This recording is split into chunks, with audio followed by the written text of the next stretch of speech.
صلی اللہ علیہ وسلم نے فرمایا جمعے کا دن قیامت کی نشانی ہے. قیامت کا دن جس دن قائم ہوگا جمعہ ہی ہوگا.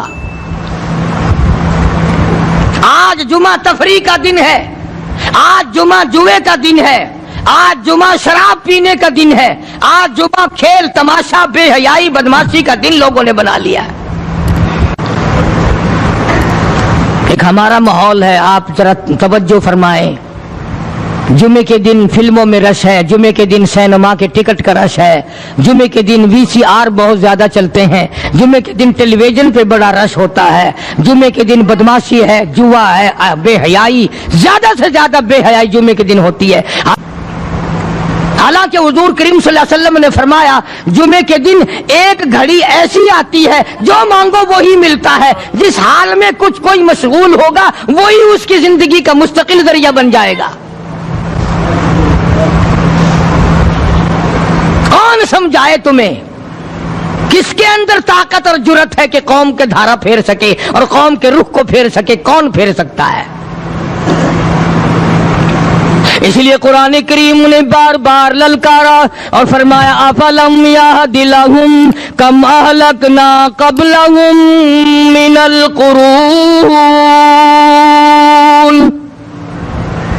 اکڑنے والوں، بدماشی کرنے والوں اور بے غیرت کمینوں، بعد آؤ. جب میرا قہر جوش میں آئے گا پھر ایک دو کو نہیں، پھر بستی کی بستی، ملک کے ملک اجاڑ کے رکھ دوں گا.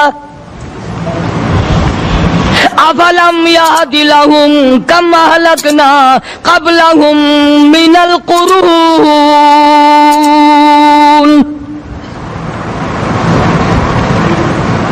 میں نے قرن کے قرن اجاڑ دیے، میں نے روئے زمین کے مالک اجاڑ دیے، میں نے ملکوں کے بادشاہ اجاڑ دیے، میں نے وزیر اعظم اجاڑ دیے، میں نے گورنروں سے بھیک کے ٹکڑے منگوا دیے. میں وہ خدا ہوں وَتُعِزُّ مَن تَشَاءُ وَتُذِلُّ مَن تَشَاءُ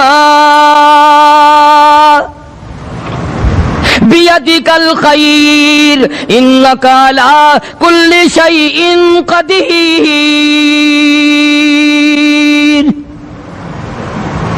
سارا نظام میرے ہاتھ میں ہے. تبارک الذی بیدہ الملک. برکتیں میرے پاس ہے، رحمتیں میرے پاس ہے، خیر میرے پاس ہے، بھلائی میرے پاس ہے، سلامتی کے خزانے میرے پاس ہے، امن کے خزانے میرے پاس ہے. وہو علی بیدہ الملک. ملک میں راج میرا. وہو علی کل شیء قدیر. ذرے ذرے پہ قبضہ میرا، پتے پتے پہ قبضہ میرا، پہاڑ کے ایک ایک کنکر پہ قبضہ میرا، سمندر کے قطرے قطرے پہ قبضہ میرا. تو ہوتا کون ہے اکڑ کرنے والا؟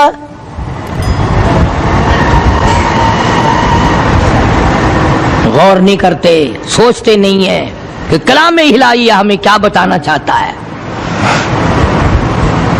جناب عثمان رضی اللہ تعالیٰ عنہ فرماتے ہیں اور لوگوں میں نے ساری زندگی گزار دی اسلام کے بعد جس دن سے میں نے کلمہ پڑھا آخری دم تک کوئی جمعہ ایسا نہیں گزرا اللہ کے نام پر میں نے ایک غلام خرید کے آزاد نہ کیا ہو.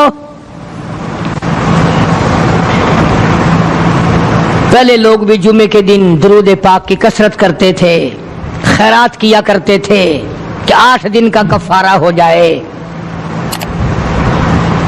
اللہ تبارک و تعالی راضی ہو جائے. آج کے دن قیامت آئے گی، نہ جانے میرا کیا حال بنے گا، کن لوگوں میں میرا شمار ہوگا. مدنی کریم صلی اللہ تعالی علیہ وسلم کا دربار لگا ہوا ہے، مجلس ہے آقا مدنی صلی اللہ علیہ وسلم کی. وہ کتنے مقدروں والے جوان تھے جو اپنے محبوب صلی اللہ علیہ وسلم کی مجلس میں بیٹھتے تھے. وہ کتنے خوش بخت اور خوش نصیبے والے لوگ تھے جو اپنے آقا کے سامنے بیٹھتے تھے. حضور کریم صلی اللہ علیہ وسلم نے فرمایا مجھے 3 چیزوں سے بڑی محبت ہے، 3 چیزیں بڑی پیاری لگتی ہیں، 3 چیزیں دنیا میں بڑی مرغوب ہیں مجھے. فرمایا ایک نماز میری آنکھوں کی ٹھنڈک ہے. سرکار کی پسندیدہ بات سنو، فرمایا نماز میری آنکھوں کی ٹھنڈک ہے، جو نماز پڑھتا ہے وہ میری آنکھوں کو ٹھنڈا کرتا ہے، جو نماز نہیں پڑھتا کیا مطلب؟ وہ مجھے رنج دیتا ہے۔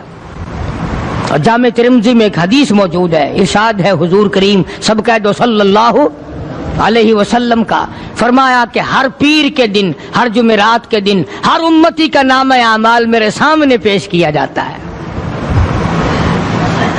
ہر امتی کا اعمال نامہ سرکار کے سامنے کر دیا جاتا ہے، تیرے فلاں امتی کا یہ عمل ہے۔ ذرا مسجد میں بیٹھے ہو، قبلے کی طرف منہ کیے بیٹھے ہو، لوگوں سوچو تو صحیح ہمارے اعمال نامے دیکھ کر آقا کو کتنا رنج ہوتا ہوگا، ہمارے کردار دیکھ کر، ہماری روح سیاہی کو دیکھ کر آقا کو کتنا رنج پہنچتا ہوگا صلی اللہ علیہ وسلم۔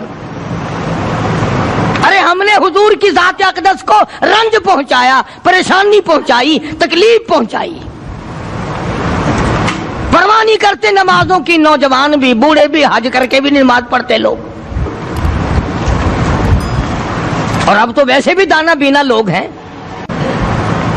تو آپ نے ارشاد فرمایا کہ میری آنکھوں کی ٹھنڈک نماز میں ہے، تین چیزیں مجھے پیاری ہیں پوری دنیا میں، تین چیزیں پسندیدہ ہیں میری۔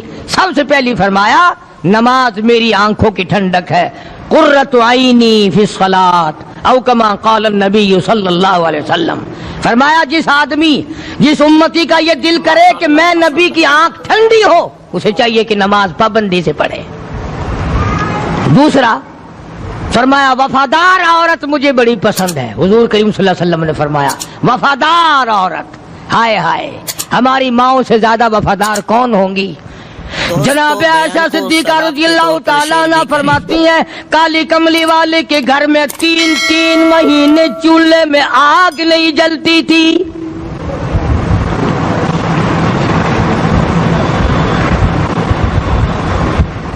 دوسروں کے واسطے ہے سیم و زر و گوہر، اور اپنا یہ حال ہے کہ چولہا ہے بجھا ہوا۔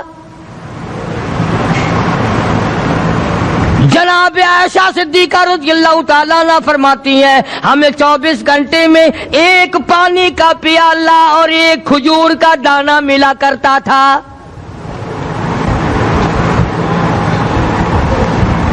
کبھی اپنی ماہوں کی خوراک تو دیکھو، خرچہ تو دیکھو، اور اگلی بات سنو تو حیران ہو جاؤ۔ جناب عائشہ صدیقہ رضی اللہ تعالیٰ عنہ فرماتی ہیں اس پیالے اور کھجور کی قدر بھی تب ہوئی جب وہ بھی نہ ملی۔ پیسوں کو برباد کرنے والوں، بے قدری کرنے والوں، ذرا سوچو تو صحیح کہ کیا گھر ہے محمد عربی سب کہہ دو صلی اللہ علیہ وسلم کا۔ اسی گھر سے خیر و برکت ملی صحابہ کرام کو، لیکن دنیا نہ تھی، بلڈنگ نہ تھی، کوٹھی نہ تھی، بنگلہ نہ تھا، چہل پہل نہ تھی۔ اچھا ایک بات اور آج یاد کر کے لے جاؤ، یہ تو مجبوری ہوئی نا، یہ تو ایک مجبوری ہوئی، پریشانی ہوئی، محتاجی ہوئی کہ پانی کا ایک پیالہ اور ایک کھجور کا دانہ ملتا تھا۔ اور اگلی بات سنو تو حیران ہو جاؤ، مجبوری اور چیز ہے، اختیار سے کرنا اور چیز ہے۔ جناب فاروق اعظم رضی اللہ تعالیٰ عنہ کی حکومت ہے، عائشہ صدیقہ رضی اللہ تعالیٰ عنہ کا سال کا خرچہ 12,000 روپیہ بوری میں بھر کر حضرت عمر نے حضرت عائشہ کے گھر پہنچا دیا، لو تمہارا یہ سال کا خرچہ آ گیا۔ سال کا خرچہ حضرت عمر رضی اللہ تعالیٰ عنہ نے جناب عائشہ صدیقہ رضی اللہ تعالیٰ عنہ کے پاس بھیجا۔ اتنا بڑا بورا بھر کر آیا۔ اللہ غنی، بجائے خوش ہونے کے، بجائے مچلنے کے، بجائے فخر کرنے کے، اپنی خادمہ سے فرمانے لگی حضرت عائشہ خادمہ سے فرمانے لگی میں نے تو اپنے محبوب صلی اللہ علیہ وسلم کے پیٹ پہ پتھر دیکھے، میں نے تو کالی کملی والے کو فاقے کرتے دیکھا۔ خادمہ سے فرمانے لگی اس بوری کے اور میرے درمیان میں کپڑا لٹکا دے، میری آنکھ دیکھنا گوارا نہیں کرتی، میری آنکھ دیکھنا بھی گوارا نہیں کرتی۔ اس نے کپڑا لٹکا دیا۔ اس کے بعد خادمہ سے فرمانے لگی مدینے میں اعلان کراؤ جس کو خیرات چاہیے وہ عائشہ کے دروازے سے آ کے لے جائے رضی اللہ تعالیٰ عنہا۔ سارے مدینے میں اعلان ہوگا خیرات لینے والے آ جاؤ۔ شیئر ضرور کریں۔ ایک اور بات تھی اس وقت میں، ضرورت مند جاتا تھا، یہ نہیں کہ ٹیبک میں ہزاروں روپیہ پڑا ہوا پھر بھی مانگ کے کھانا ہے، جیب میں ہزاروں روپیہ پھر بھی مانگنا ہے، پلے سے نہیں کھانا۔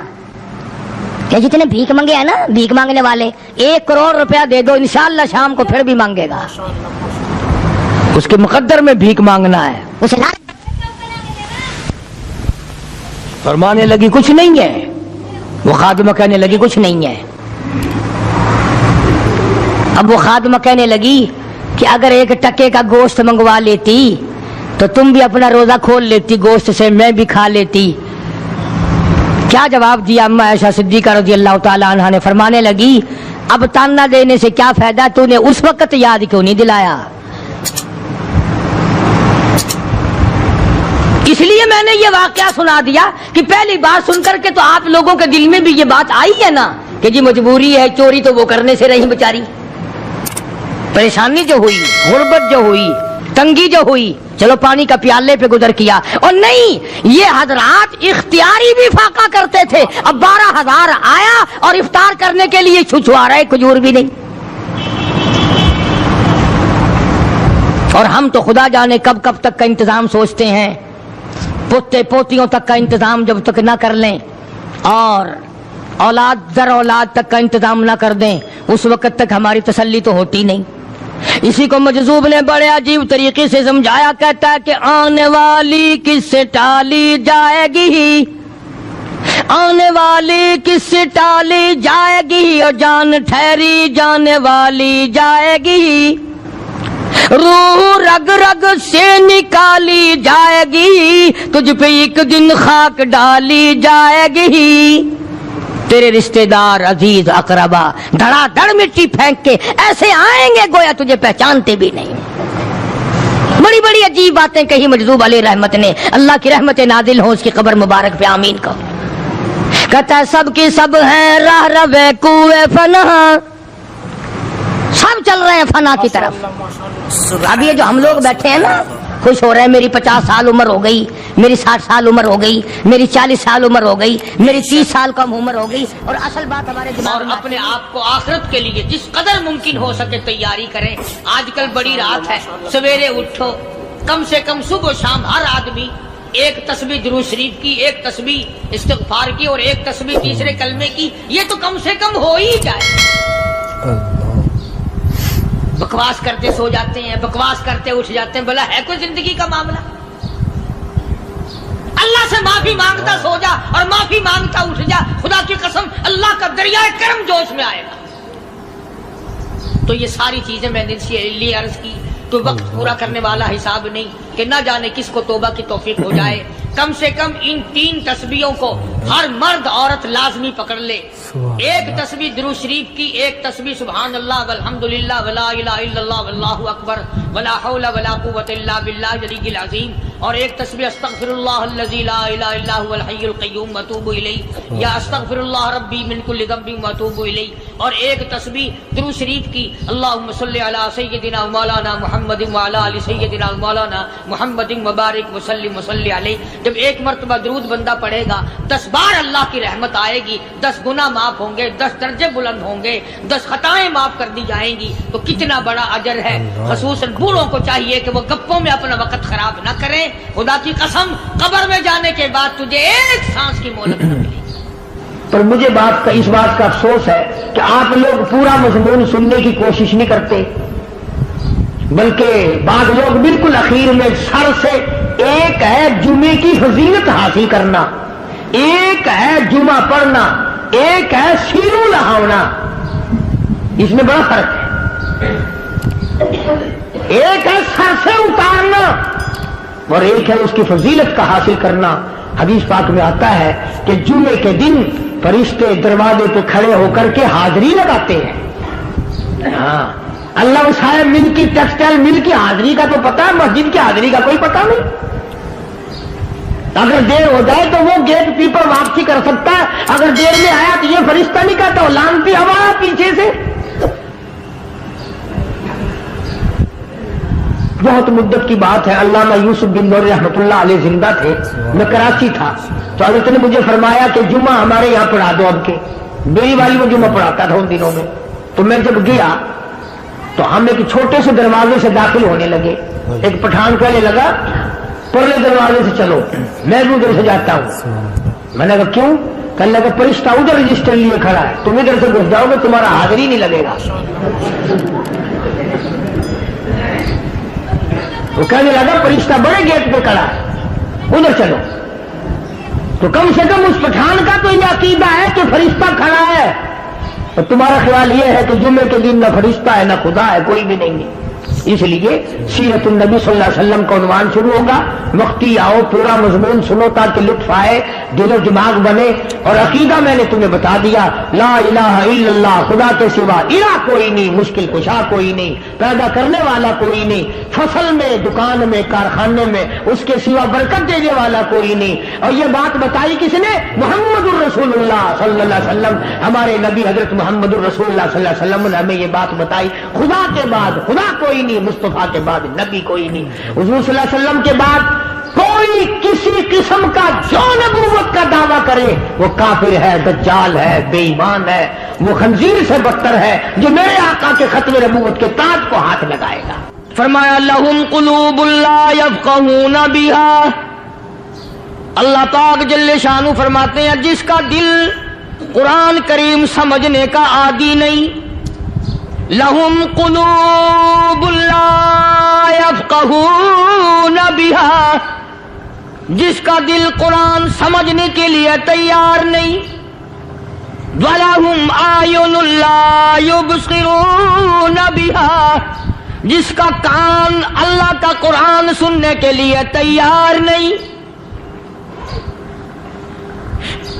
أَمْ لَهُمْ آذَانٌ لَا يَسْمَعُونَ بِهَا, ام لہم آذان یسمعون بہا, جس کا کان خدا کا قرآن سننے کو تیار نہیں.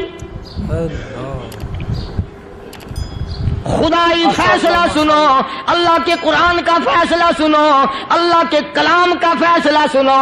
جس کا کان میرا کلام سننے کے لیے تیار نہیں, جس کو میرا قرآن سن کے مزہ نہیں آتا, جس کو میرا کلام سن کے حلاوت نہیں آتی, جس کو میرا کلام سن کے لذت نہیں آتی, جس کی روح تازی نہیں ہوتی, جس کو لطف نہیں آتا, جس کو کیف نہیں آتا, جس کو سرور نہیں آتا, جو میرا قرآن سننے کو تیار نہیں, جو میرا قرآن آنکھوں سے دیکھنے کو تیار نہیں, جو میرا قرآن سننے سمجھنے کے لیے تیار نہیں. آؤ پھر خدائی فیصلہ سنو. فرمایا اولئک کالانعام,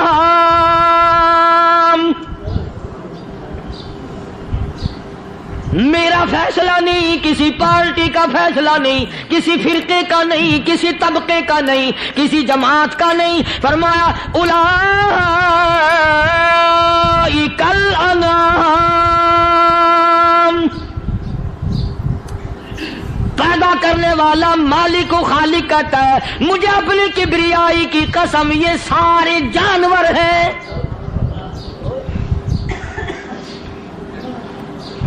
یہ سارے کے سارے جانور ہیں, یہ درندے ہیں جو ایک دوسرے کو چیر پاڑ کر کھاتے ہیں, یہ درندے ہیں جو ایک دوسرے کا خون پیتے ہیں. فرمایا بل ہم اضل, جانوروں سے بھی بدتر.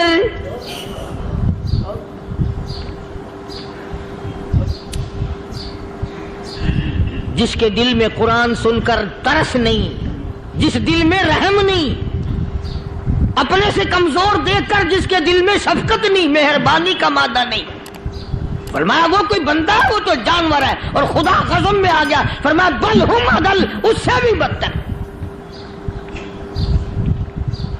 اللہ والے جو ہیں وہ ان خصلتوں کو دور کراتے ہیں اور وہ آدمی کے مزاج اور دل میں سے ایسی چیزیں نکالتے ہیں جو اس کی بربادی کا ذریعہ بنتا ہے.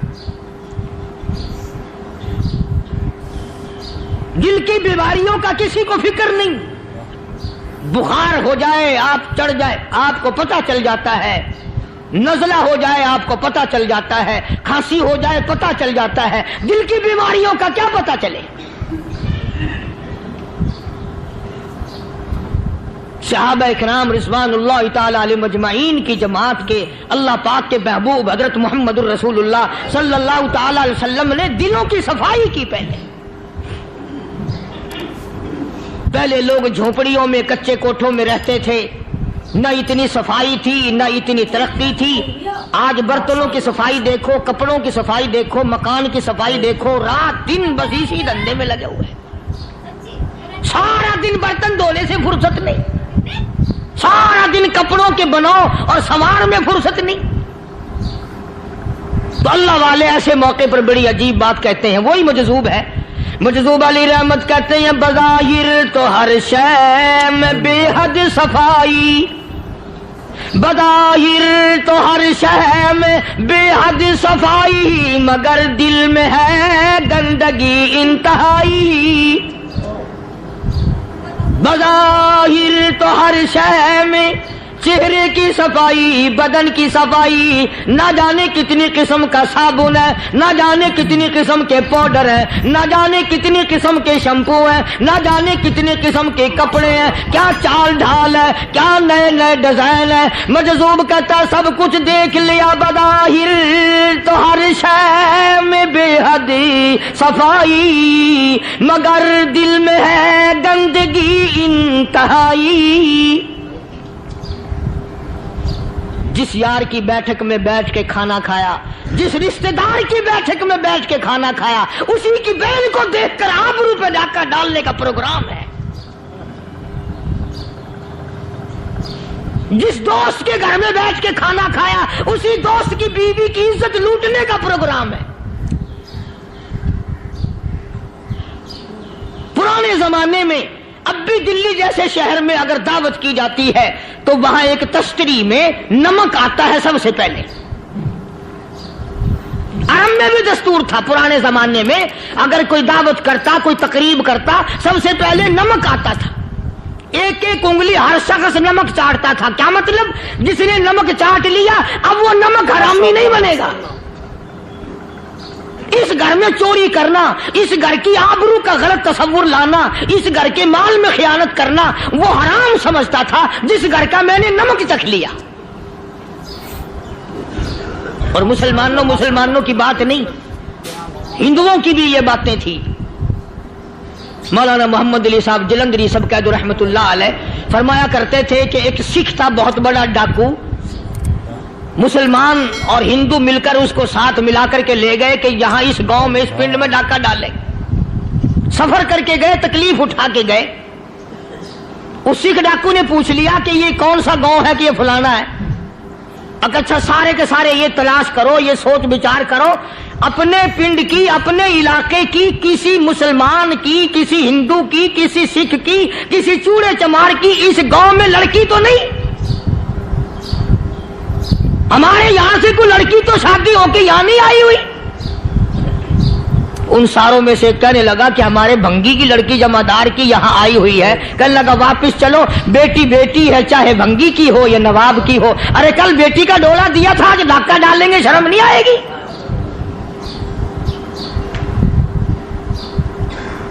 آج وہ تصور کہاں چلے گئے اور ہم سب روتے پھرتے ہیں سکون نہیں, سکون نہیں, اطمینان نہیں. ارے اطمینان آئے گا کیسے؟ ہمارے دل بے ایمان ہے, نیتیں خراب ہے, آئے گا کہاں سے؟ صحابہ کرام رضوان اللہ تعالی علیہ مجمعین کی جماعت نے اس قدر اس بات پہ محنت کی اور کوشش کی کہ غلط لقمہ بھی پیٹ کے اندر نہ چلا جائے. چنانچہ میں اعلان کہتا ہوں 1,29,000 صحابہ کرام کالی کملی والے کے دیوانے اور پروانے, حضور کے یار جانثار, حضور کے ساتھ فاقہ کھانے والے, فاقوں کو مرنے والے, پتھر کھانے والے اپنے بچوں کے ٹکڑے ہوتے ہوئے دیکھ کر لا الہ الا اللہ محمد الرسول اللہ کی صدا بلند کرنے والے صحابہ کرام کا یہ حال تھا. پیدل سفر کر کے جاتے تھے یہودی عیسائی, شام نکل گئے, فلسطین نکل گئے, ہندوستان آ گئے, 2 سال لگ جاتے تھے. اپنی جوان بیٹیوں کو مسلمانوں کے گھروں میں چھوڑ کے آ جاتے تھے. کبھی نگاہ نبوت نے جن کو رنگ دیا تھا, کبھی کسی صحابی پہ ذرہ برابر الزام نہیں لگا. ان یہودیوں کا, ان عیسائیوں کا یہ عقیدہ تھا کہ محمد صلی اللہ علیہ وسلم کے جو غلام ہیں ان کی نگاہ بھی پاک ہے, ان کے دل بھی پاک ہیں, ان کے ارادے بھی پاک ہیں, ان کے ہاتھ بھی پاک ہیں.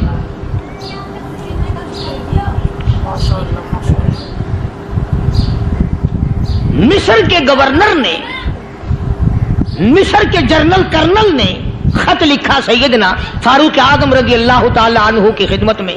دور خلافت ہے حضرت فاروق اعظم کا. کیا خط لکھا کہ حضور مجھے کافی وقت گزر گیا ہے اور فلاں علاقے میں آپ کے حکم سے ہم نے جانا ہے اور راستہ صرف ایک ہے اور اس راستے میں جال بچھا دیا گیا. اب مجھے مشورہ دیں میں کیا کروں, حکم دیں مجھے. جال کیا بچھا دیا گیا کہ ہمیں پتہ چل گیا ہے عیسائیوں نے پروگرام بنایا, سینکڑوں لڑکیاں تلاش کر کر کے بڑی خوبصورت حسینہ اکٹھی کی ہیں, ان کو گانے بجانے کی ٹریننگ دی ہے, ان کو اچھی اچھی آوازوں والی لڑکیاں ڈھونڈ کے لائے ہیں اور انہوں نے یہ پروگرام بنایا کہ جب مسلمانوں کی فوج اس گلی سے گزرے گی ان کوٹھوں کے اوپر چڑھ کے گانا بجانا کریں گے تاکہ ان کے دل میں بدماشی آئے اور ان کا بیڑا غرق ہو.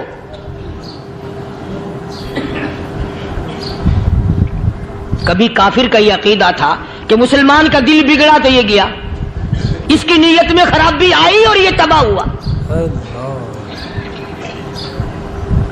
جناب فاروق اعظم رضی اللہ تعالیٰ عنہ نے اسے یہ خط نہیں لکھا کہ تو قرآن پڑھا کر, تو نفل پڑھا کر. امیر المومنین خلیفۃ المسلمین سیدنا فاروق اعظم رضی اللہ تعالیٰ عنہ نے اپنے جنرل کرنل کو خط لکھا کہ اس میں لمبی چوڑی فکر کی کوئی بات نہیں, اس میں کوئی پریشانی والی بات نہیں, کوئی سوچ و بچار والی بات نہیں. سارے تیری فوج میں, تیری کمان میں مسلمان ہیں, سب کو اکٹھا کر لے, ساروں کو اکٹھا کر کے قرآن کریم کے سورت نور کی 2 آیتیں سنا دے.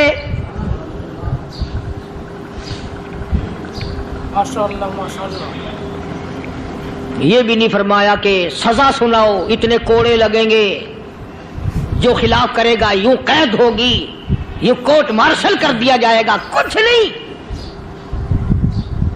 جناب فاروق اعظم رضی اللہ تعالیٰ عنہ کی رائے دیکھو, ان کے خیال میں قرآن کریم میں اتنی بڑی طاقت ہے, اتنی بڑی عظمت ہے, اتنی بڑی کرامت ہے, کلام الہی میں اتنا بڑا شرف ہے. اعلان کر دیا, فرمایا اپنے کرنل کو ساری فوج کو, لشکر کو اکٹھا کر کے قرآن کریم کی فلاں فلاں آیت سنا دے.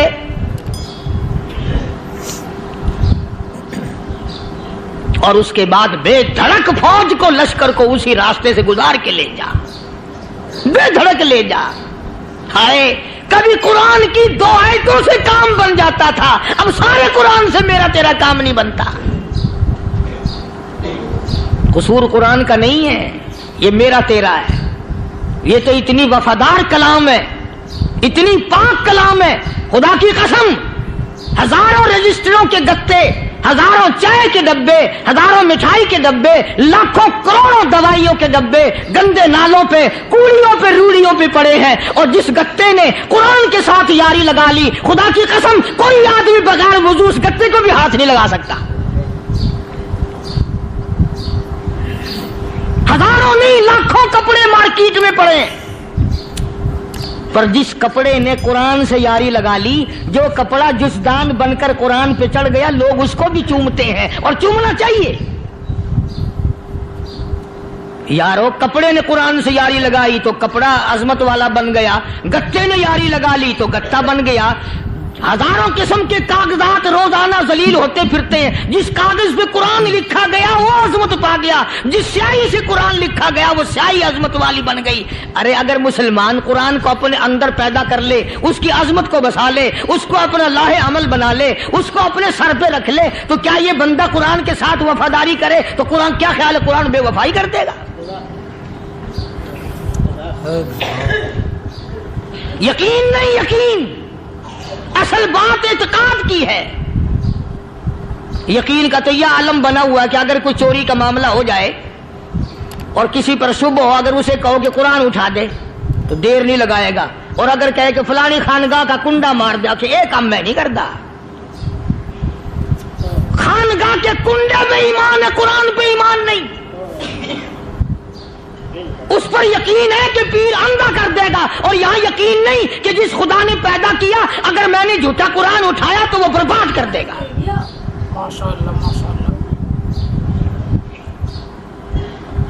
عجیب عجیب لوگ ہیں. چنانچہ مصر کے کرنل نے, مصر کے جنرل نے ساری فوج کو اکٹھا کر لیا. اس نے بھی یہ بات تو نہیں کہی کہ فاروق اعظم کو دوبارہ خط لکھتا کہ حضرت یہ تو 2 آیتیں آپ نے لکھی, یہ تو سارا قرآن روز پڑھتے ہیں, پر بنے گا کیا؟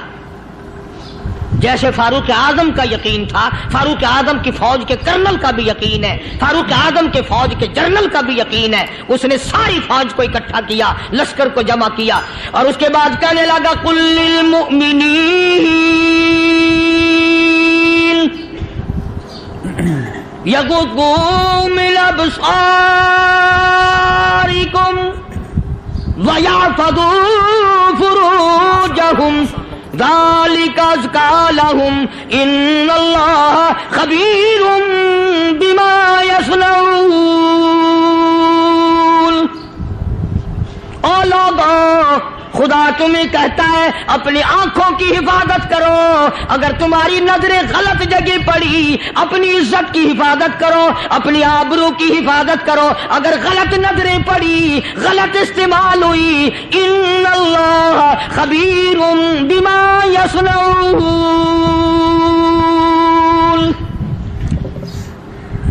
اللہ پاک تمہاری ساتھ ساتھ ہے, وہ ہر چیز کو دیکھتا جائے گا, وہ ہر چیز تمہاری دیکھے گا. چنانچہ تاریخ شاہد ہے, ابن حشام نے لکھا ہے, ابن خلدون نے لکھا ہے, اور کئی مورخین نے لکھا ہے کہ جب مسلمان جنرل نے, مسلمان کرنل نے اپنی فوج کو قرآن کی 2 آیتیں سنائی اور اس کے بعد حکم دیا چلو, تمام کا تمام لشکر چل رہا ہے. ادھر ڈھول بجا, دھماکے بجے, گانا شروع ہوا, گانا بجانا شروع ہوا, ساری فوج نکل گئی, سارا لشکر چلا گیا. لڑکیوں نے دیکھا کہ یہ تو ختم ہو گئے, نیچے آواز دے کے کہنے لگی اور جانے والوں یہ ساری فوج کئی اندھوں کی فوج تو نہیں.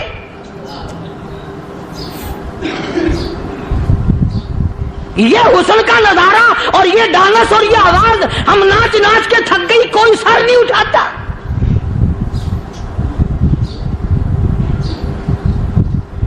اور آج دیکھ لیں آپ,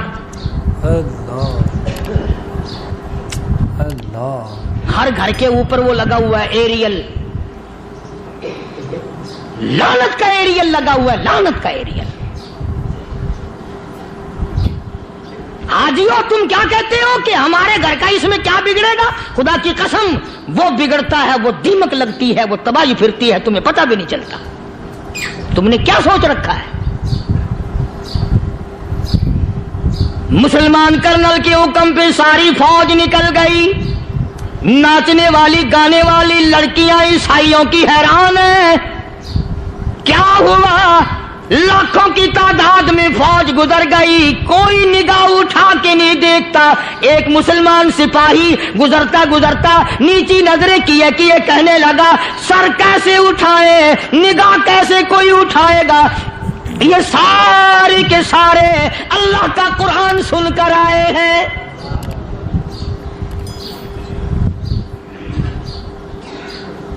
کیسے کوئی نگاہ اٹھائے گا, کیسے کوئی سر کو اٹھائے گا؟ یہ سارے کے سارے اللہ کا قرآن سن کر آئے ہیں. ان کا عمل ہوا نا قرآن پہ, ان کے عمل کا کتنا بڑا اثر پڑا. مورخین نے لکھا, ابن حشام لکھتا ہے, عیسائی لڑکیوں نے چھلانگیں لگا دی, کوٹھی سے نیچے آ گئی, کہنے لگی عام مسلمانوں وہ قرآن ہمیں بھی سنا کے جاؤ جس میں اتنی اسپرٹ ہے, اتنی طاقت ہے, جو حسن کے نظارے سے روک دے, جو گانے بجانے سے روک دے. یہ تو آدمی کے دل کا سکون ہے. نہ گانا سنتے ہو نہ حسن کا نظارہ کرتے ہو, جاتے والے یوں نہ جاؤ, ہمیں بھی وہ قرآن سنا کے جاؤ.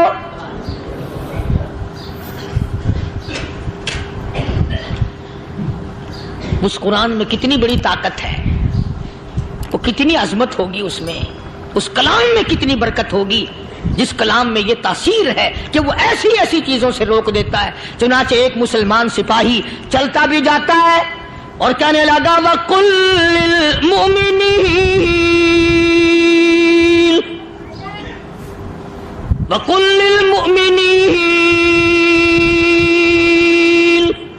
قرآن کی آیت پڑھ کے سنائی.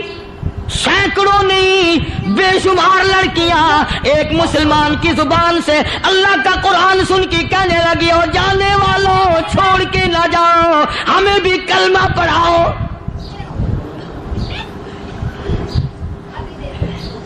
جتنی بھی وہ ناچنے گانے والی تھی تمام کے تمام کلمہ پڑھ کر مسلمان بن گئی. اور مورخین نے لکھا ہے آخری دم تک قرآن کی شیدائی اور دیوانی بن کے گزری ہے. پھر وہ لڑکیاں جو رات دن حسن و جمال کا پیکر بنی رہتی تھی, علماء نے لکھا ہے جب موت آئی ایک ایک کے بدن میں کپڑے لباس میں موت آئی تو 50-50 ٹاٹی لگی ہوئی تھی.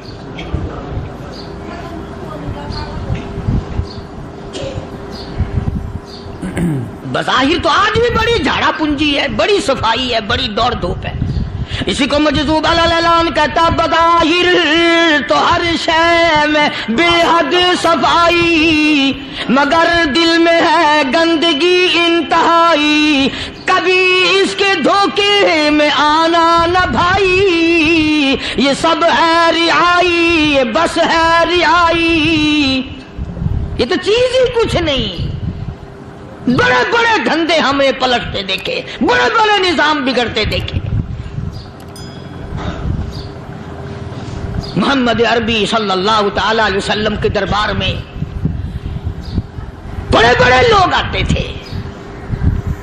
اللہ غنی, نگاہ نبوت نے جس کو رنگ دیا سبحان اللہ, پھر قیمت جو بن گیا وہ اسلام کی دولت سے پیچھے نہ ہٹا.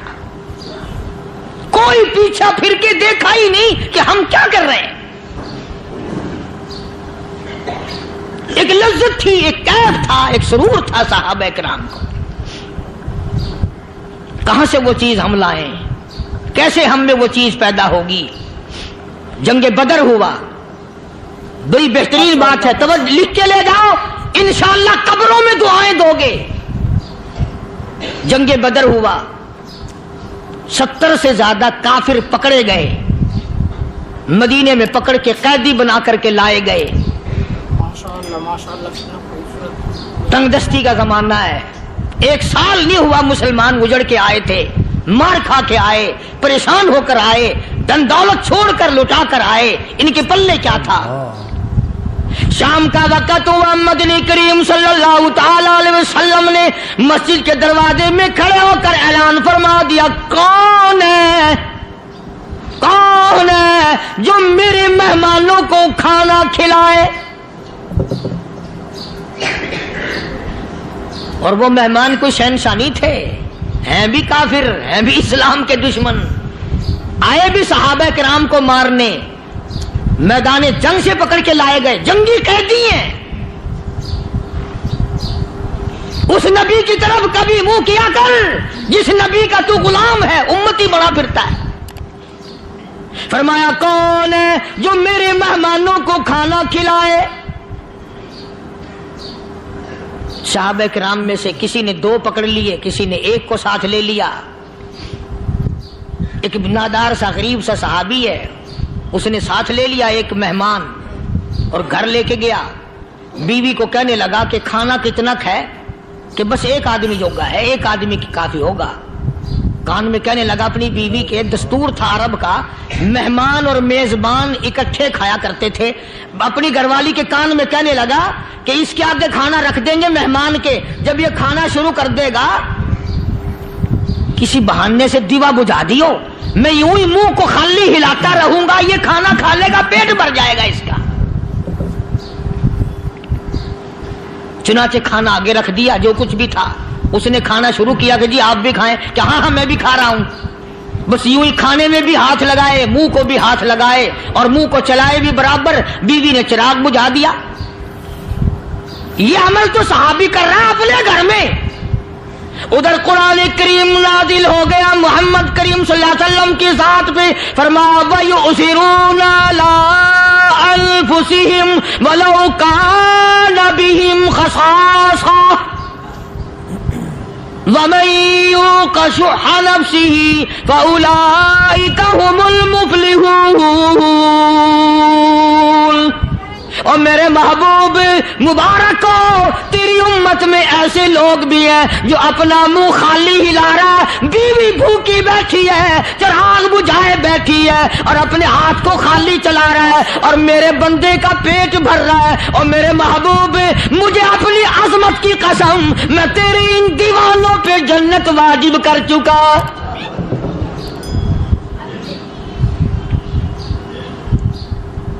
اب حضور صلی اللہ علیہ وسلم نے تو ان کو نہیں سکھایا تھا کہ تو جا کے ایسا کرنا، قدرتی مزاج ایسا بنا دیا تھا۔ ایک اور موقع آیا مدینے پاک میں، جنگی قیدی اور جگہ سے اسی طرح سے آئے، ایک صحابی ایک اور آدمی کو، جنگی قیدی کو کافر میں گھر لے گیا۔ بیوی کہنے لگی کہ ایک ہی آدمی کا کھانا ہے بس، انہوں نے کہا اس کو دے دو۔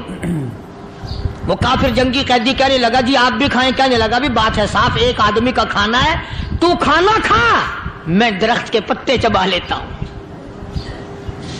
وہ کہنے لگا میں کھاؤں گا پتے، انہوں نے کہا تو رئیس آدمی ہے مکے کا، میں پرانا غریب ہوں، مجھے پتے چبانے کی عادت ہے، تیرے پیٹ میں درد نہ ہو جائے، میں عادی ہوں پتے چبانے کا۔ اس نے پتے چبا لیے۔ کافر مسافر اور مہمان جو تھا جنگی قیدی، اس کو کھانا کھلا دیا۔ دوسرے دن پھر ایسی نوبت آئی، اس نے کہا آپ بھی میرے ساتھ کھانا کھائیں گے؟ کہ نہیں بھائی تو کھا، میں پتے چبانے کا عادی ہوں۔ 2 دن تو اس کافر نے کھانا کھا لیا، اور جب تیسرے دن اس کے آگے کھانا آیا، انہوں نے کہا بھائی تو ہی کھا، بس اتنا ہی کھانا ہے، میں تو میاں بیوی ہم تو پتے چبا لیں گے۔ اور کہنے لگا مدینے والوں، تم خود پتے چباتے ہو، دشمنوں کو کھانا کھلاتے ہو، آج میری بھی ایک شرط ہے، پہلے کلمہ پڑھا پھر کھانا کھلا۔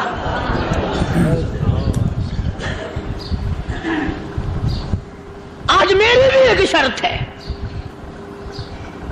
2 دن کے عمل نے کفر کو مٹا دیا، اسلام چمک گیا۔ 2 دن کے عمل نے، میرا تیرا 60 سال کا عمل ہے، کبھی کسی کافر کو مسلمان بنایا؟ الٹے ہی کام، ہر غلط، ہر معاملہ الٹا ہی ہے، ہر آدمی بیزار ہوتا ہے، یار دین تو کچھ نہیں، یار اسلام کچھ نہیں، یارو ایمان کچھ نہیں۔ اسی کو قرآن کریم نے للکار کے آواز دے کے فرما دیا لوگوں ایسی گڑبڑ نہ کرو ورنہ میں وہ خدا ہوں فَأَخَذَتْكُمُ الصَّاعِقَةُ وَأَنْتُمْ تَنظُرُونَ۔ جبریل امین نے ایک چیخ ماری، ساری قوم کے جگر پھٹ گئے۔ میں وہ خدا ہوں لا تركضوا وارجعوا إلى ما أترفتم فيه ومساكنكم لعلكم تسألون۔ لوگ مکان چھوڑ کے بھاگتے ہیں، ماحول چھوڑ کر بھاگتے ہیں، معاشرہ چھوڑ کر کے بھاگتے ہیں۔ خدا کہتا آؤ جن مکانوں پہ تمہیں ناز تھا وہ یہ کھڑے بھاگ آ رہے ہو۔ اسی کو قرآن کریم کہتا ہے ان الذین قالوا ربنا اللہ ثم استقاموا وہ آدمی جس نے لا الہ الا اللہ محمد الرسول اللہ صلی اللہ علیہ وسلم پڑھا، اللہ کی توحید کا اقرار کر لیا، او میرے مالک تیرے سوا میرا کوئی مشکل کشا نہیں، حاجت روا نہیں، میرے دل کے بھید کو جاننے والا نہیں، میری بگڑی بنانے والا کوئی نہیں، اجڑوں کو بسانے والا کوئی نہیں، کھیتی کو آباد کرنے والا کوئی نہیں، ایک دانے سے سینکڑوں دانے بنانے والا تیرے سوا کوئی نہیں۔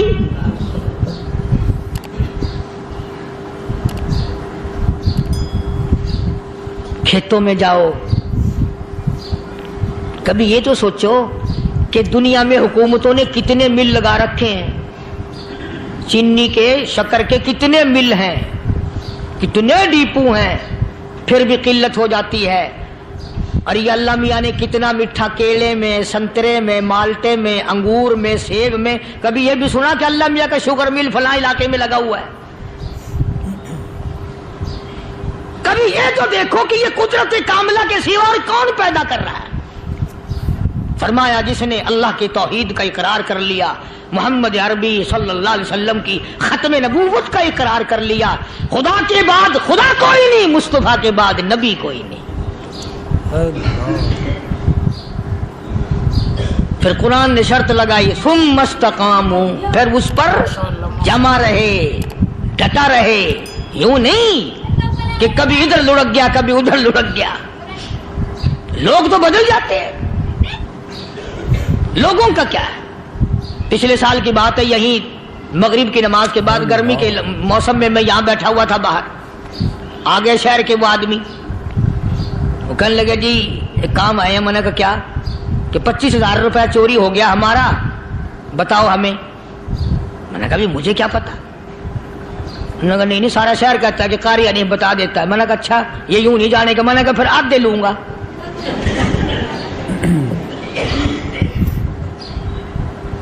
25,000 گم ہوئے ہیں نا، 12.5 میرے 12.5 تمہارے۔ کہنے دیکھو نا جی بال بچے چھوٹے چھوٹے غریب بچے ہیں جن کے وہ پیسے ہیں۔ میں نے کہا اچھا میں بادشاہ لگا ہوا ہوں؟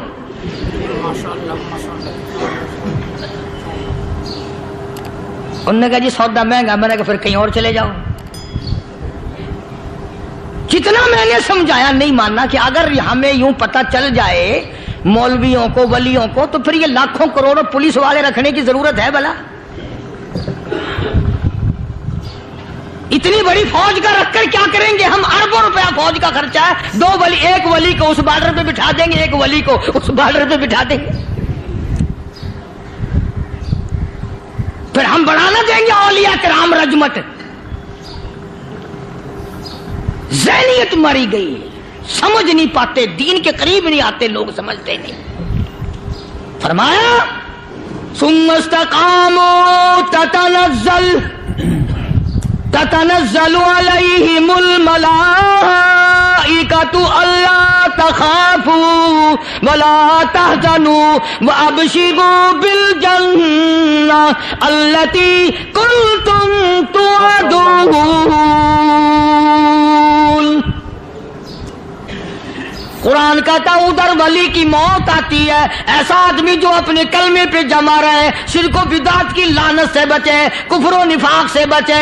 ادھر موت آتی ہے، ادھر فرشتے کہتے ہیں گھبرانا، غم نہ کر، بہشت کے دروازے تیرے لیے سارے کھلے ہوئے۔ اللہ وَلَكُمْ فِيهَا مَا تَشْتَهِي أَنفُسُكُمْ وَلَكُمْ فِيهَا مَا تَدَّعُونَ۔